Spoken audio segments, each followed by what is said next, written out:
ఘోర ఓటమి రుచి చూసిన జగన్మోహన్ రెడ్డికి ఇన్నాళ్ళకి తత్వం బోధపడినట్లుగా ఉంది. దూరమైనటువంటి కార్యకర్తల్ని దగ్గర చేర్చుకునే ప్రయత్నం అయితే జరుగుతున్నట్లుగా ఉంది.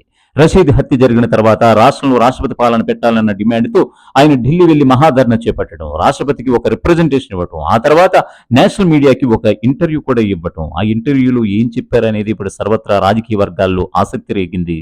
మరోవైపు పార్టీ శ్రేణుల్లో ఆనందాన్ని కలిగిస్తోంది. ఇంతకీ ఆయన ఇచ్చినటువంటి స్టేట్మెంట్స్ ఏమిటి మీకు ఇప్పుడు చూపించే ప్రయత్నం చేస్తాను. If somebody want to target me, it's okay. Even if I'm not there, doesn't make a difference. But why target the people?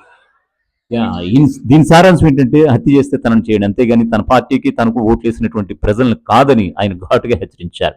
So ఇదిలా ఉంటే గడిచిన 5 ఏళ్లు ఆయన సీఎంగా ఉన్నటువంటి టైంలో ఎక్కడ కూడా కార్యకర్తల్ని పార్టీలో కొంతమంది ముఖ్యులను పట్టించుకోలేదనేటువంటి అపోహ ఆయన మూటగట్టుకున్నారు.